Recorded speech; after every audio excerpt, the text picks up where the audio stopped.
Buenos días, hermanos. Como cada vez que tengo el alto honor de reemplazar a nuestro pastor en la predicación, también hoy no es la excepción. En primer lugar, dar gracias a Dios por estar acá con ustedes y a la vez también comentarles que hoy nuestro hermano pastor está en Antofagasta, ya un poco más tranquilo porque pudo ver a su hermano, pudo estar con él. Dentro de lo grave, lo veo un poco ya recuperándose y también ha podido compartir con los hermanos allá la palabra de Dios. Bueno, yendo a lo nuestro, vamos a seguir con la carta de Santiago o Jacobo. Vamos a Santiago capítulo 1.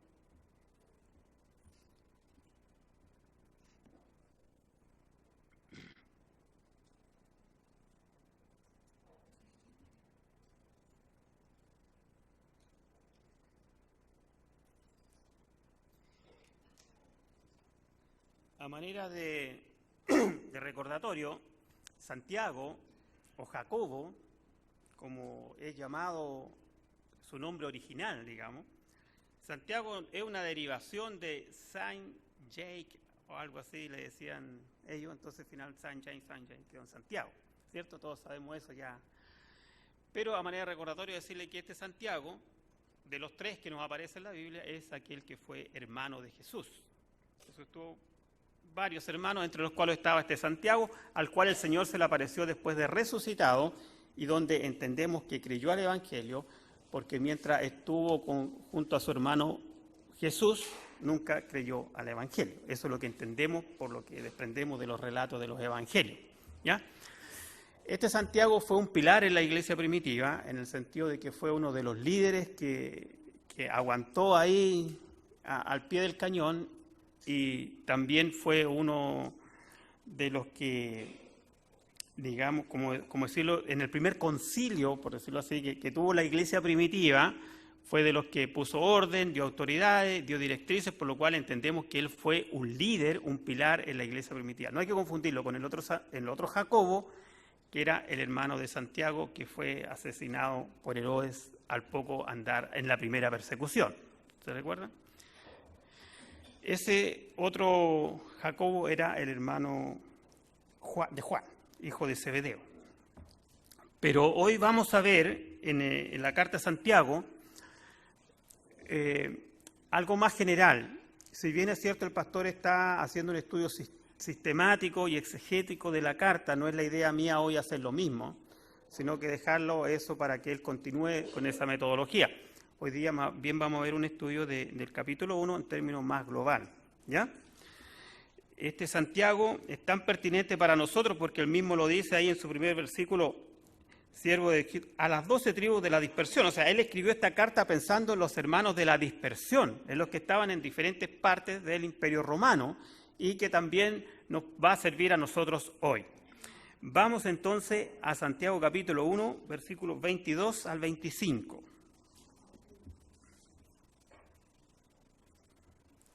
Dice así: pero sed hacedores de la palabra y no tan solamente oidores, engañándoos a vosotros mismos. Porque si alguno es oidor de la palabra, pero no hacedor de ella, este es semejante al hombre que considera en un espejo su rostro natural, porque él se considera a sí mismo y se va y luego olvida cómo era. Mas el que mira atentamente la perfecta ley, la de la libertad, persevera en ella, no siendo oidor olvidadizo, sino hacedor de la obra, este será bienaventurado en lo que hace. Entonces Santiago, como se nos ha dicho hasta acá, es un libro muy práctico. Podríamos decir que Santiago es un equivalente al libro de Proverbios del Antiguo Testamento, donde quizás no vamos a encontrar una continuidad muy progresiva de una enseñanza, pero sí muchas enseñanzas particulares aisladas. Eso es Santiago. Santiago son muchos consejos aquí, otro acá, otro allá. A diferencia de otras cartas que van desarrollando un tema en forma progresiva, Santiago un poco se aleja de eso, ya que por ser una de las primeras cartas, este Santiago se encarga de como querer dejar varias cosas así pensando quizás en ese momento o no sabiendo de todo lo que venía por delante. Por eso hoy día el tema que vamos a desarrollar es enfrentados a la palabra de Dios, con el título El espejo de la obediencia. Y vamos a decir que en la sociedad en que vivimos existen personas religiosas, muy religiosas, y quienes no son religiosos, no están ni ahí. También dentro del Evangelio es similar.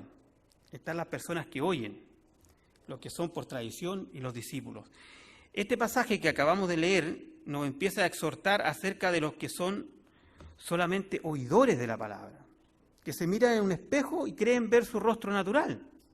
Son personas que se engañan a sí mismos, dice el apóstol.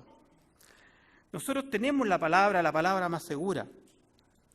Es como el ejemplo que siempre ponemos cuando alguien compra un vehículo, compra una maquinaria agrícola, compra un equipo electrónico, algo por muy básico que sea, a lo menos debe darse el trabajo de leer el manual de instrucciones de cómo armarlo y de cómo trabajarlo. De lo contrario, de poco le va a servir. Nosotros los cristianos debemos seguir en esa lógica. En nuestra vida cristiana lo que ocurre es muy similar. La Biblia tiene instrucciones para nosotros. El libro de Santiago es un libro precioso en lo que se refiere a consejos de vida. Este manual que Dios ha provisto es para que nosotros no sigamos viviendo en base a nuestros propios razonamientos. Créanme que quizás los que tenemos más años, por no decir los que somos más viejos, hemos pasado por muchas teorías, por muchos razonamientos, por enfoque, le damos vuelta aquí y finalmente llegas a la conclusión que la palabra misma lo dice, la palabra de Dios es suficiente. ¿Ya? Entonces un poco eso es lo que vamos a ver hoy día también con aquel personaje que se mira en un espejo y cree que su rostro natural se va y se olvida de lo que vio. ¿Ya? Por eso hoy veremos lo conveniente que es hacer y poner en práctica la voluntad de Dios. Nuestra proposición hoy es poner en práctica la palabra de Dios, trae grandes beneficios a la vida de las personas, a nuestra vida en particular. Entonces nos hacemos una pregunta, siempre nos hacemos preguntas. ¿Por qué es necesario para el Hijo de Dios vivir la enseñanza de la Biblia? No bastará solamente con la salvación, no bastará solamente con haber levantado la mano alguna vez. ¿Por qué debo poner en práctica las enseñanzas de la Biblia? Porque en la Biblia tenemos la enseñanza más sabia y más grande de la historia de la humanidad. Ahí, como primer punto, vamos a ver las actitudes al oír la palabra de Dios, las actitudes que tenían diferentes personas. Las actitudes siempre están basadas en la plataforma en la que yo estoy parado, y esa plataforma es mi cultura, es mi conocimiento, es mi carácter. Mientras Jesús enseñaba, habían diferentes personas. ¿Se recuerdan cuando Jesús dice que alimentó a 5.000, sin contar mujeres y niños? Mucha gente, muchas personalidades, muchos caracteres, muchas almas, como diría alguien, ¿cierto? Cada uno con su historia, cada uno con su cruz, como lo decía Jesús, cada uno con su leyenda. Y Jesús los enfrentaba, pero había una palabra que era común a todos. Había una palabra que era la base y el sustento de todo. Y es lo que queremos rescatar hoy también, tener una palabra que es común y que es base para todos. Los quiero invitar a leer un pasaje que todos conocemos, pero hoy lo vamos a ver desde el punto de la obediencia que está en Mateo 7. Vamos a Mateo 7.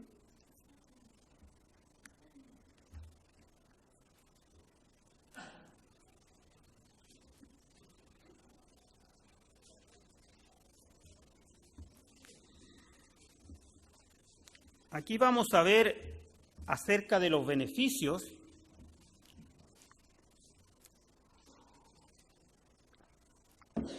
de obedecer la palabra de Dios y las consecuencias de tomar una u otra decisión. ¿Ya? Mateo capítulo 7, por ahora vamos a leer 2 versículos, que es el 24 y 25. Dice así: Cualquiera pues que me oye estas palabras y las hace, le compararé a un hombre prudente, que edificó su casa sobre la roca. Descendió lluvia y vinieron ríos y soplaron vientos y golpearon contra aquella casa, y no cayó porque estaba fundada sobre la roca. Entonces, Jesús nos está enseñando acá, el que oye estas palabras, dice, y las pone en práctica, uno que no solamente es oidor, sino que también tiene, no sé si llamarlo la capacidad o el buen juicio de poner por obra lo que escucha, por hacer caso a la palabra de Dios.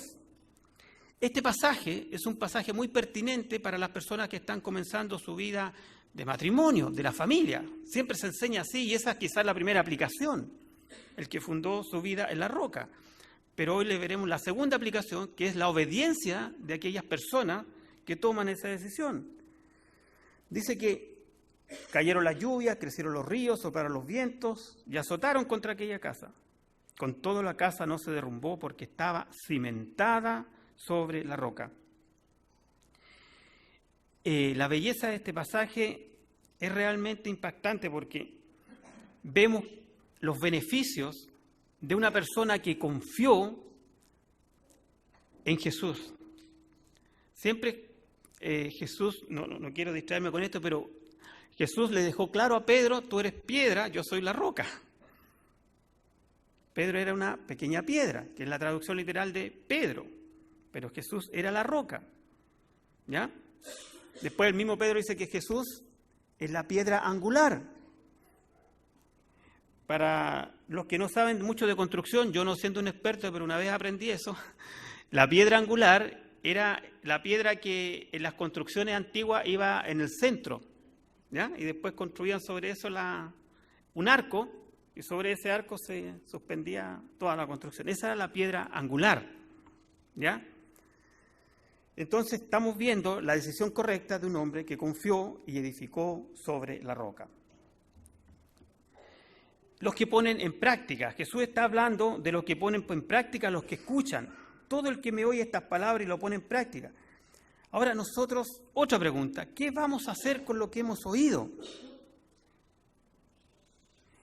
En la época en que fue escrita esta palabra, poca gente tenía acceso a las Escrituras. Los judíos iban a las sinagogas y ahí había alguien que sacaba un rollo, leía. Ellos mismos, un poco, uno tenía una opinión, otro otra, debatían acerca de la palabra. Se recuerdan el pasaje de Jesús cuando está en el templo, eso está ocurriendo, ¿cierto? Cuando él lee la profecía de que él era el Mesías que está en medio de ustedes, eso estaba pasando así. Eso ocurría en aquella época. Después, en la época de los apóstoles, la palabra era más escasa porque muchos, con la primera persecución, nos relata el libro de Hechos 6, Hechos capítulo 8 también, vienen las persecuciones, huyen a los diferentes países de Asia, y así es como llegan a Éfeso, a Corinto, a Gálatas y a otras partes, y por eso es que los apóstoles empiezan a escribir estas cartas. Si ustedes recuerdan, la carta a los Colosenses, Pablo dice, esta carta que la lean en la Odisea, y la Odisea que la lean acá, y así ellos iban. Probablemente después hacían otros manuscritos y los iban pasando. Es lo que creemos, por lo que nos dice la historia secular, lo que pasaba en aquella época. Pero la palabra no fluía como hoy, era escasa. Pero ellos la adoraban, la atesoraban. Pero no solamente a eso. Dice acá Santiago, lo importante es que ustedes la pongan en práctica. Una carta que le escribió a las 12 tribus de Israel, a todos los hijos de Israel, y no solamente a los que son según la carne, sino que a nosotros, los que somos según la fe. ¿Okay? El que oye y pone en práctica, dice, son los que al oír la palabra hacen la decisión de entregar sus vidas al Señor, al Salvador. Y aquí llego quizás al punto más importante. El hacer o poner por obra la palabra que se escucha no es otra cosa que recibir a Jesucristo como tu único y suficiente Salvador. Quizás tendría que haberlo dejado para el último, dirán, ¿por qué lo dice ahora? Pero es que es lo más importante y tengo que decirlo ahora. ¿Ya? Cualquiera que escucha esta palabra y no toma esa decisión, que es la primera y básica decisión, cualquier cosa para adelante va a ser sobre la arena, sobre la arena. ¿Ya? El salmista ya decía, en mi corazón he guardado tus dichos para no pecar contra ti. Un beneficio. Salmo 119, 11. En mi corazón he guardado tus dichos para no pecar contra ti. Ahora, es tan importante la palabra, es tan importante el hablar, que quiero decirles algo que complementa lo que quizás muchas veces hemos escuchado. El hablar es tanto o más importante que la conducta, porque siempre decimos, la gente va a creer por lo que ve en nosotros. Sí, por lo que ve en ti, por lo que ve en cada uno de nosotros. Pero la única forma que esa persona conozca a Cristo es porque tú le hables o porque lea la palabra de Dios. Porque por la pura conducta no se puede. La primera conducta es la base. Romanos, vamos a Romanos. Romanos capítulo 10.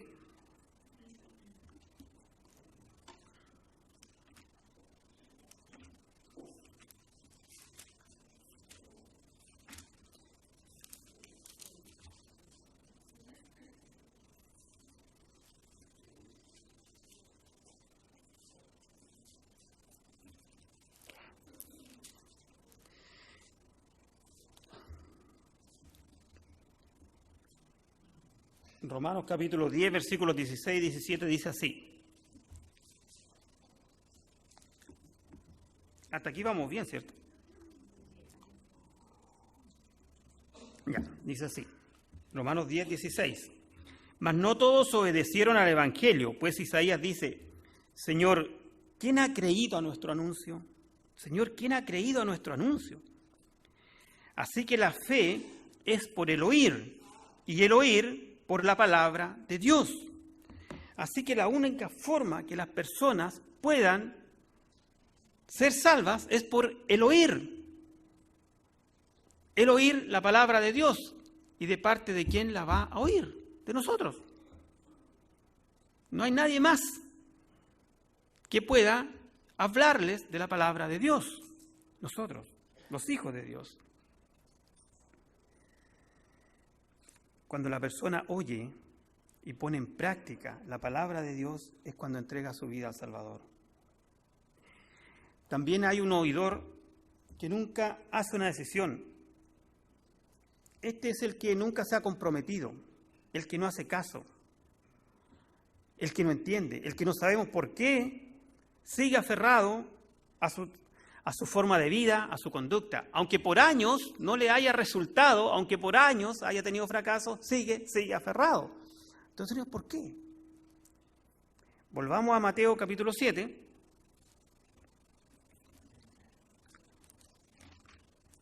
Habíamos leído hasta el versículo 25, ¿cierto?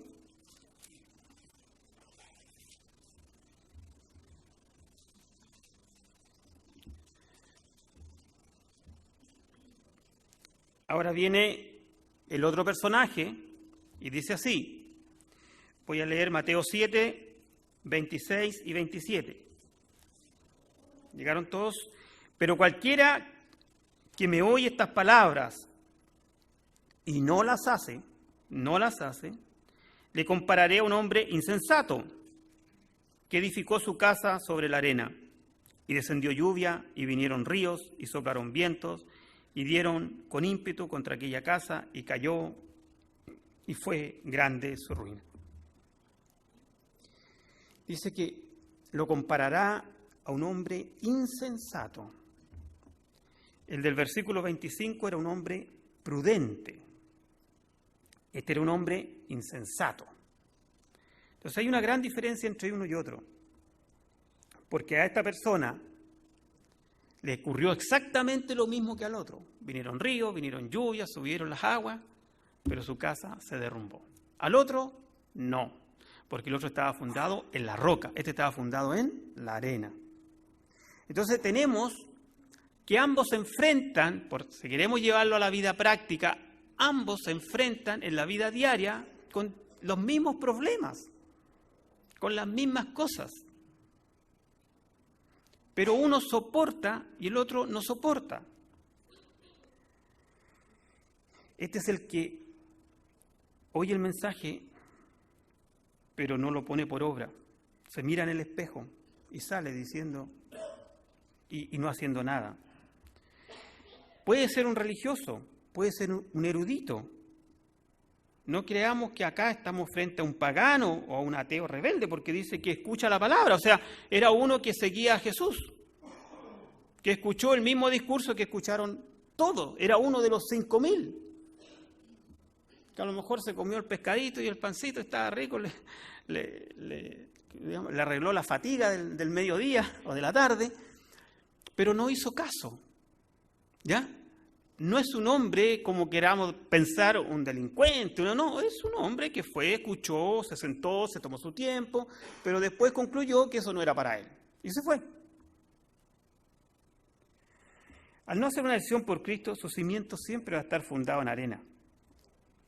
Esto va a pensar o va a decir que nuestras o las creencias de aquella persona son frágiles, son movedizas. Tiempo atrás veía un reportaje en la televisión y decía sobre lo frágil, miren cómo el mundo se cuestiona cosas, lo frágil que son las creencias religiosas de las personas. Porque decía, vienen culturas de la India hoy en día, vienen culturas de esos Krishna, vienen incluso culturas islámicas, vienen de cualquier parte, y la gente empieza a cuestionar sus creencias. La gente empieza a ser removida en sus bases. Y muchos creen en eso o hacen, peor, un brebaje mortal al mezclar esas creencias con su tradición. Es porque ellos fundaron su vida en la arena. Porque cuando una persona viene a alguien y le habla de lo hermoso que es la India y sus dioses, y tú le dices, ¿y por qué en ese país es el país donde hay más hambre en el mundo? ¿Y por qué ese es donde está la gente, yo personalmente me hago responsable, quizás más mala del planeta? O sea, es cosa de ver un poco de cómo viven ellos, de cómo existen las famosas castas, donde no hay oportunidades, donde no hay nada, donde las mujeres son tratadas sumamente, ni siquiera me atrevo a decir una palabra. Sin embargo, los chilenos o los occidentales, ¡ay, qué lindo! ¡Ay, qué hermoso! Todas quieren andar con esa cosita en la frente. ¿Ah? Y empezar así. ¿Ya? Supieran cómo se vive allá. Supieran que hay personas que nacen en casta de limosneros y pasan su vida pidiendo limosna. Y no hay nadie que les diga, anda, estudia, trabaja, surge, sale adelante. No, muere en esa casta. ¿Ustedes miran, son felices? No, no son felices. Se arrancan todos los días, los matan todos los días por rebelarse. Todos los días matan gente, todos los días se rebelan. Y en muchas partes de países que nosotros como occidentales, porque no es un mal nacional nomás, imitamos. Obedezcamos la palabra de Dios, que es la palabra más segura. Ahora, cuando vienen las pruebas, tu cimiento no se mueve, porque tu cimiento está en la roca, porque tu familia está fundada en la roca. En cambio, el otro se va a derrumbar. Ahora, ¿por qué la gente toma estas decisiones? ¿Por qué la gente quiere seguir pensando en que eso es mejor que Cristo? Porque evidentemente estamos engañados por el Dios de este mundo. Cosa que vamos a ver en un punto más adelante. Pero por ahora les puedo decir que mala decisión es poner tu fe en la arena, es construir sobre arena movediza. Segundo punto, el que habiendo oído se convierte al Evangelio, pero no cambia. Hay personas que oyen la palabra de Dios, que la escuchan, que la asimilan, que creen. Mira qué interesante, creen. Pero sin embargo, no cambian su vida.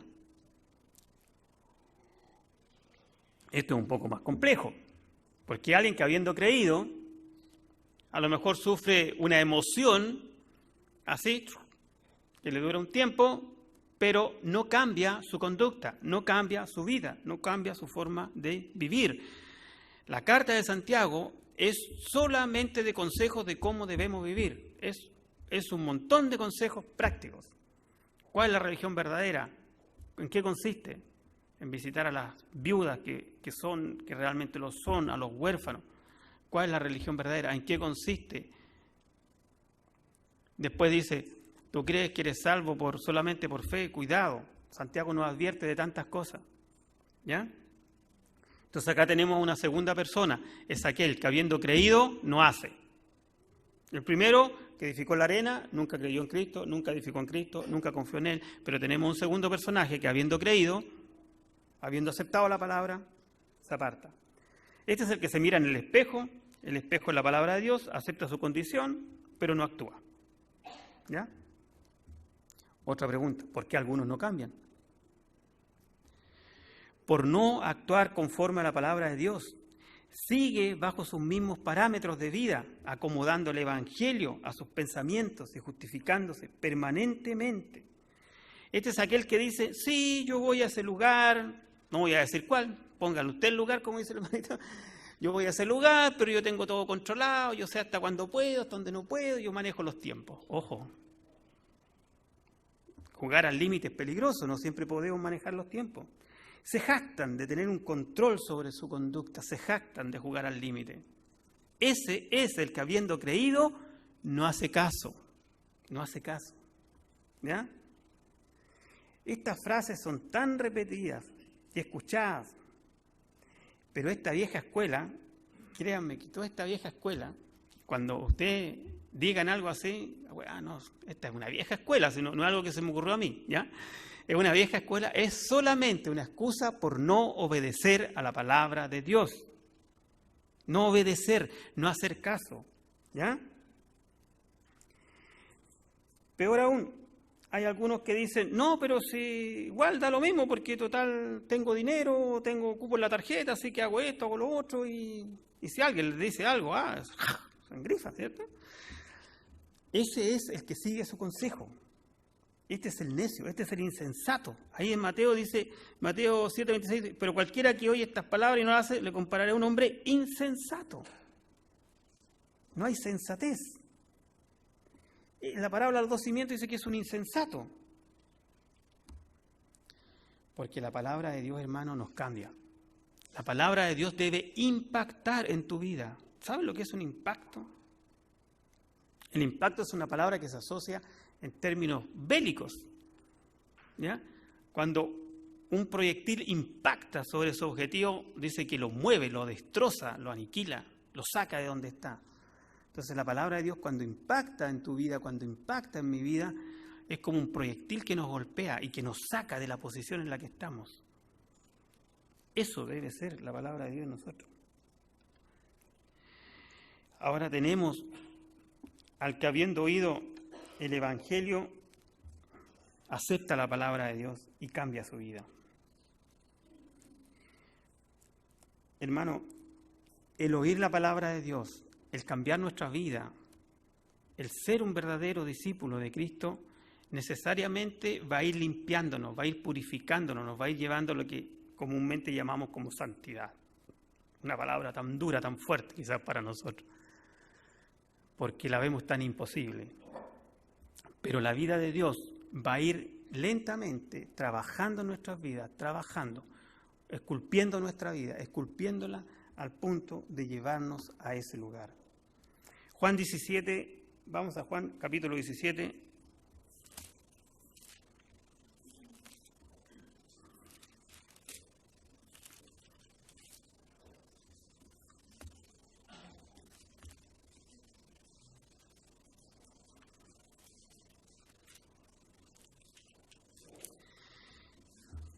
Juan capítulo 17, versículo 17 dice,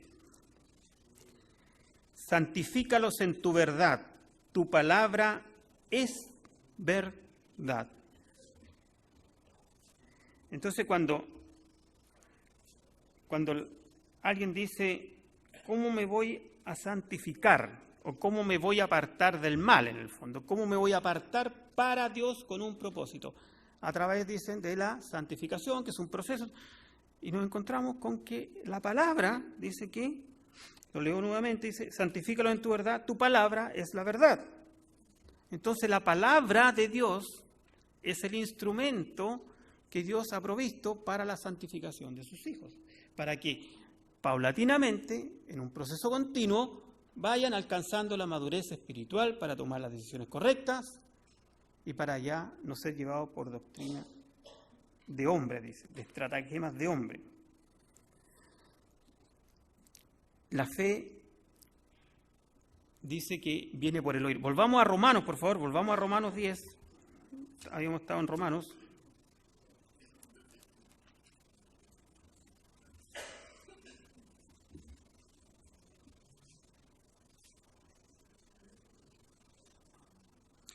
Vamos a leer el versículo 17, que ya lo habíamos leído antes. Dice así: así que la fe es por el oír y el oír por la palabra de Dios.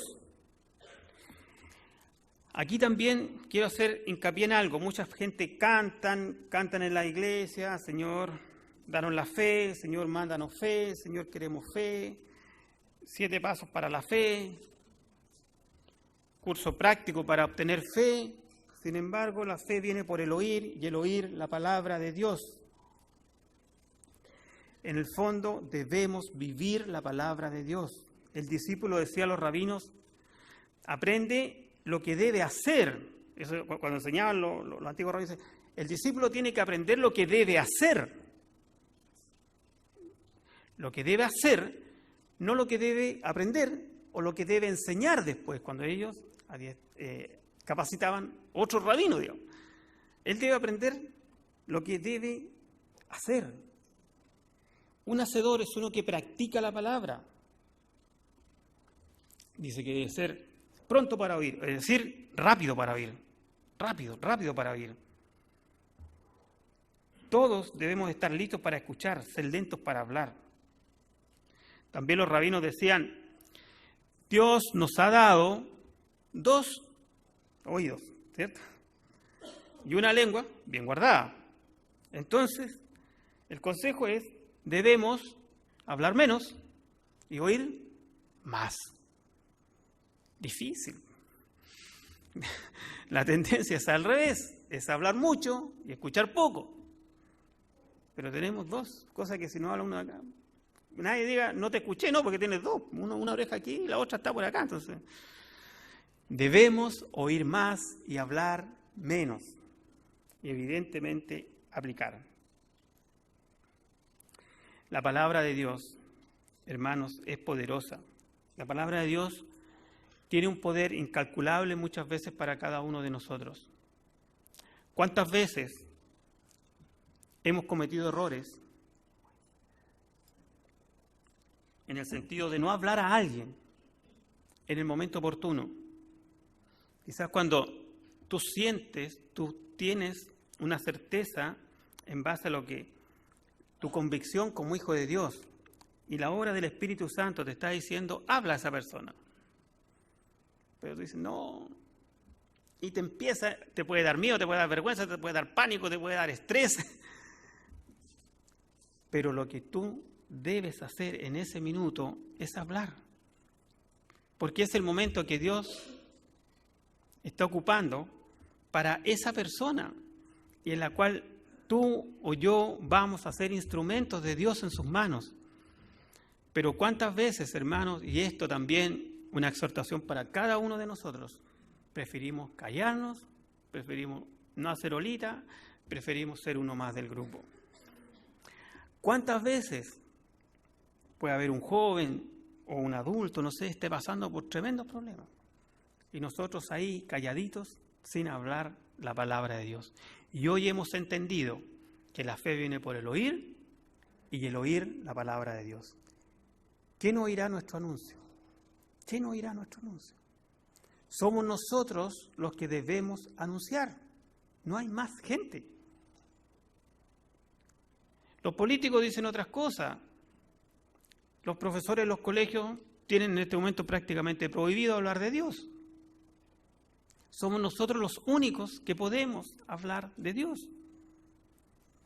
Y hermanos, es una bendición tan grande cuando tú sientes el poder de Dios actuando en ti para conversar a otro acerca de los beneficios de la palabra y del Evangelio. Uno de los problemas más grandes que tenemos los seres humanos y los cristianos en general para poder practicar la palabra de Dios es también la amistad con el mundo. Y esto es real y hay que decirlo. Volvamos a Santiago, Santiago capítulo 4, vamos a ver ahora.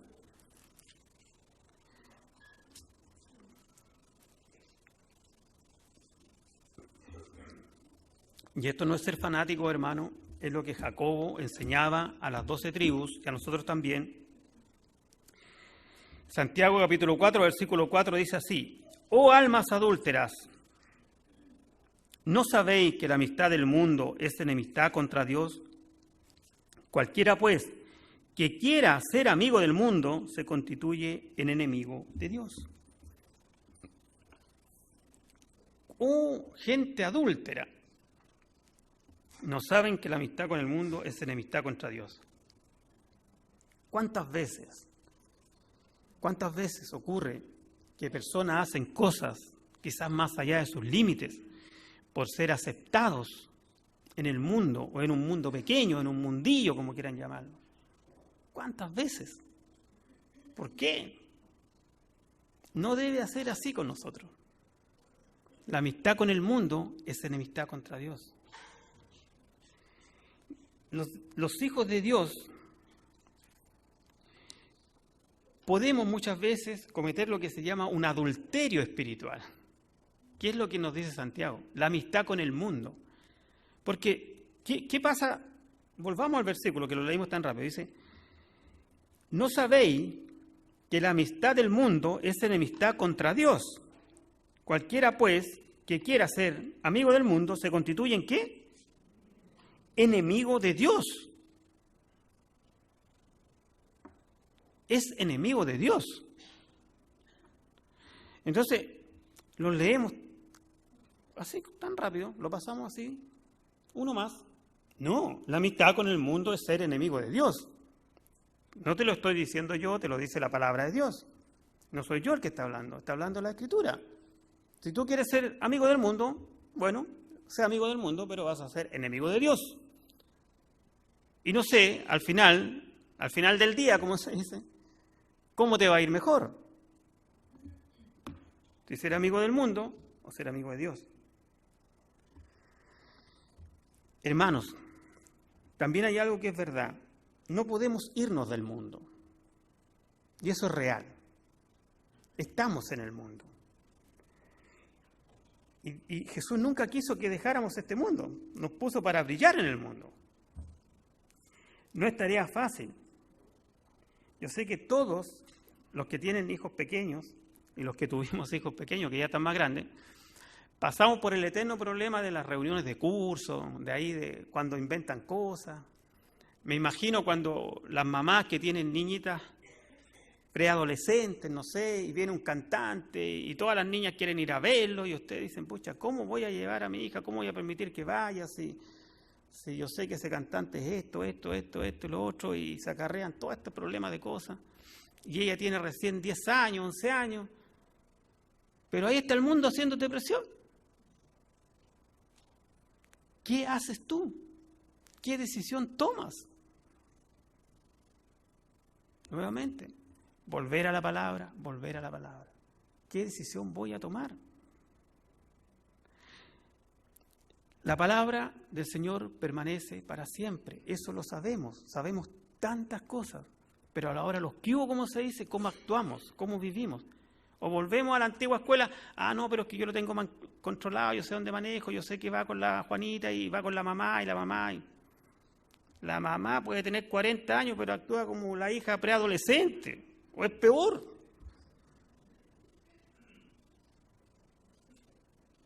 No es chiste, se pueden reír. No voy a dar nombre para proteger a los inocentes, pero cuando mi hijo estaba en el colegio, había mamás que iban a la discoteca con las niñas, se juraban minas.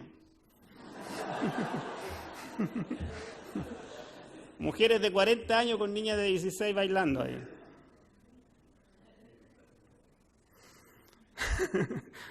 No, si no es chiste, hermana, si es real. Entonces, sigamos la palabra de Dios. vivamos la palabra de Dios. ¿Ya? Seamos sabios. Bueno, el pastor siempre lo hace reír, así que está bien, sí. ¿Ya?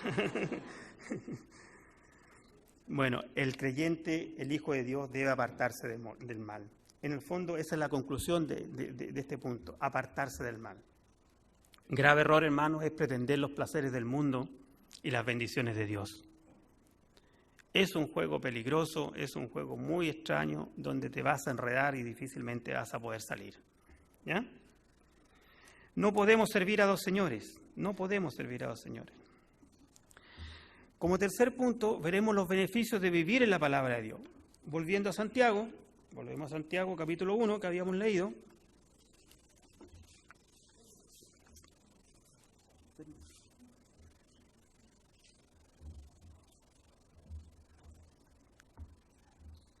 Santiago 1:25 dice: mas el que mira atentamente en la perfecta ley, la de la libertad, y persevera en ella, no siendo oidor olvidadizo, sino hacedor de la obra, este será bienaventurado en lo que hace.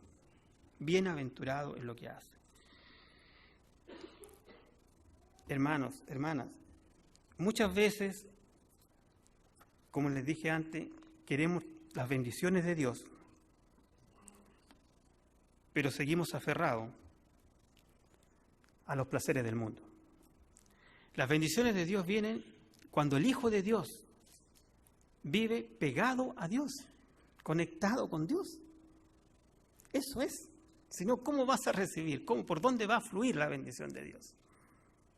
Tiene que fluir por ahí. Los hijos de Dios, quienes obedecen la palabra de Dios, tendrán grandes bendiciones para su vida. Bendiciones para el Hijo de Dios. El salmista dice que su mujer será como una vid que lleva frutos. Sus hijos serán como plantas de olivo. La importancia de aquel tiempo del olivo, como plantas de olivo alrededor de su mesa. Dice que será bendecido el que teme a Jehová, el que anda en sus caminos. Hermanos, créanme que es así. ¿Cuántas cosas que hoy en tu vida cristiana, en tu camino, que ya has avanzado un poco o mucho, no sé, desconozco, y miras atrás y dices, realmente hice lo correcto?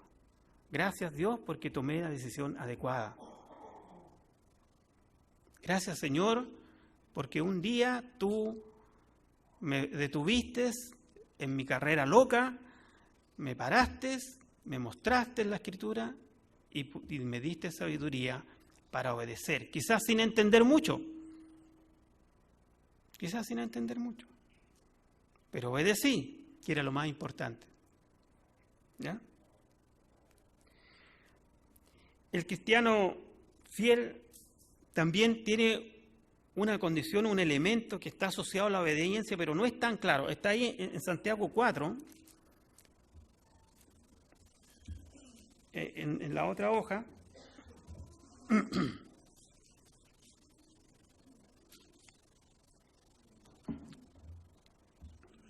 Santiago capítulo 4, el versículo 17 dice así: y el que sabe hacer lo bueno y no lo hace, le es pecado. Entonces, aquí entramos a otra etapa, que tampoco podemos hacernos los locos, como se dice, o pasar piola o no. Porque dice que el que sabe hacer lo bueno y no lo hace, es pecado. O sea, no se trata de ser inmóvil, se trata que debemos hacer lo bueno. ¿Ya? No hay premio para los cristianos oyentes solamente. La Biblia no tiene premios para ellos. El Señor no tiene premio para esa gente. Y lo más increíble, hermanos, y no pretendo asustarlos con esto, sino solamente advertirlos. No hay ninguna salvación para los que simplemente pertenecen a la religión correcta. Tú puedes estar en el sitio correcto, puedes estar en el lugar correcto, en la iglesia correcta, escuchando el mensaje correcto, pero puede que tampoco al final tengas premio, porque dice, porque ustedes, dice, vamos a la palabra de Dios. Vamos, Lucas 6. Estamos estudiando Lucas los varones, estamos estudiando Lucas en la clase de jóvenes.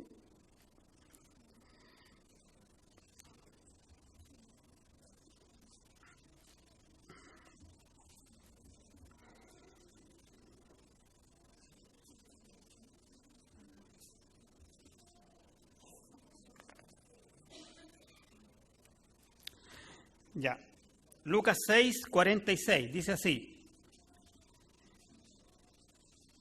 ¿Llegaron todos? Se escucha mucho ruido. ¿Por qué me llamáis Señor, Señor, y no hacéis lo que yo os digo? ¿Por qué me llamáis Señor, Señor, y no hacéis lo que yo os digo? ¡Qué ironía! Decirle Señor a alguien y no tomarlo en cuenta.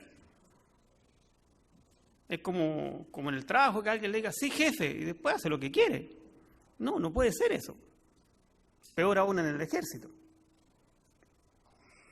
La obediencia es el resultado de amar a Dios. El amor a Dios también nos genera obediencia. Juan 14 dice, si me amáis, guardad mis mandamientos. Y otro versículo más adelante, mismo en Juan 14, dice, el que me ama, mi palabra guardará, y mi Padre le amará, y vendremos a él y haremos morada con él. Para los que están anotando, Juan 14, 23. El que me ama, mi palabra guardará, y mi Padre le amará, y vendremos a él y haremos morada con él. ¡Qué hermoso! Siempre recordamos ese pasaje de la transfiguración cuando estaban Pedro, Juan y Jacobo, ¿recuerdan? Con Jesús orando, y aparece Moisés, aparece Elías, y Andrés dice, Señor, ¿por qué no hacemos acá unas enramadas, unas tiendas, y nos quedamos con Elías y con Moisés? Es hermoso, tiene que haber sido, ¿cierto? Y acá nos está diciendo que el que ama a Dios, el que guarda su palabra, va a venir al Señor y a hacer morada con esa persona, con ese Hijo de Dios. O sea, va a vivir con Él. Va a estar al lado de Él. Vamos a Mateo, estamos cerca ahí, Mateo 7.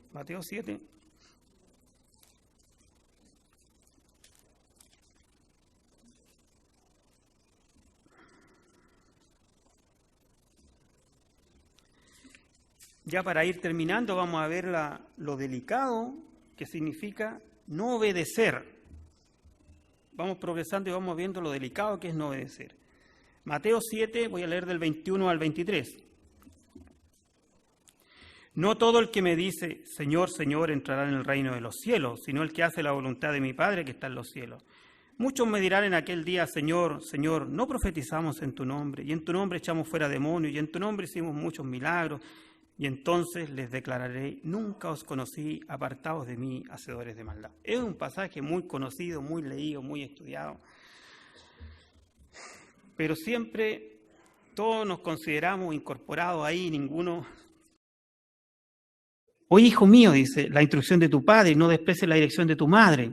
Proverbios capítulo 1:8. El Proverbio capítulo 2 dice, hijo mío, si recibieres mis palabras y mis mandamientos, guardares dentro de ti, haciendo estar atento tu oído a la sabiduría, inclinar tu rostro a la prudencia, inclinar tu corazón a la prudencia, si clamares a la inteligencia, si a la prudencia la buscares, si como a la plata buscares y escudriñares como a tesoros, la palabra de Dios dice.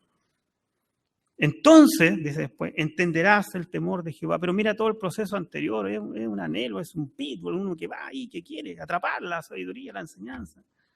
Entonces entenderás el temor de Jehová y hallarás el conocimiento de Dios. Es un proceso, es una lucha, es de coraje.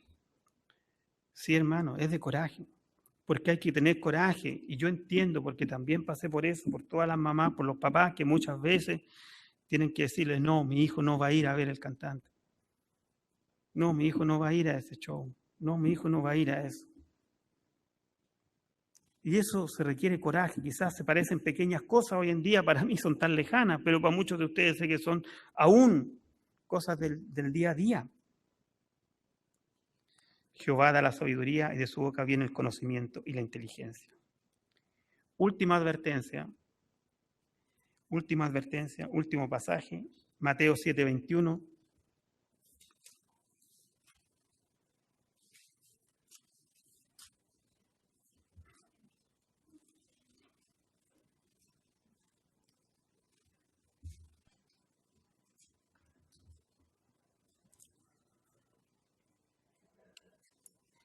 No todo el que me dice, Señor, Señor, entrará en el reino de los cielos, sino el que hace la voluntad de mi Padre que está en los cielos.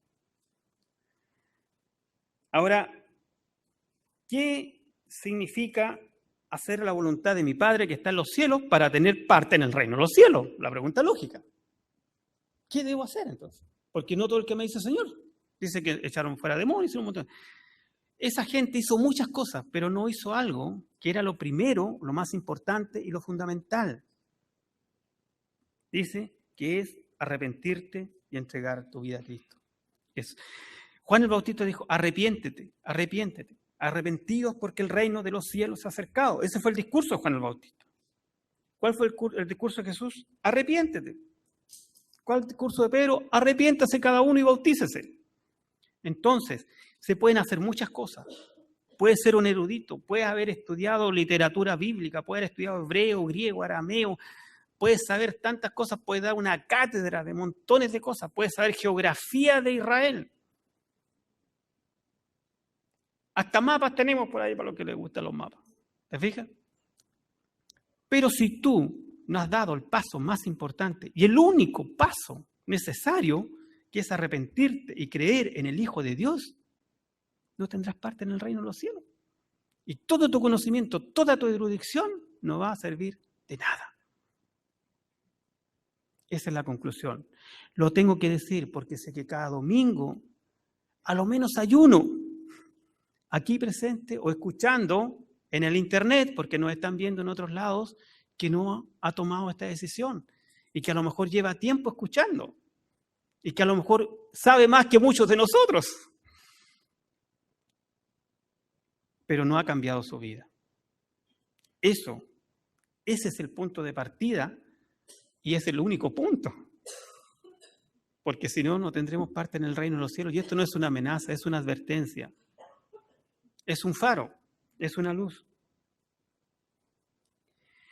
Hermanos, finalmente les diré que la voluntad de Dios es arrepentirse y entregar tu vida a Cristo. Y así tener parte en el reino de los cielos. Es la única forma. La vida cristiana es de decisiones y fidelidad a Cristo. Eso es la vida cristiana.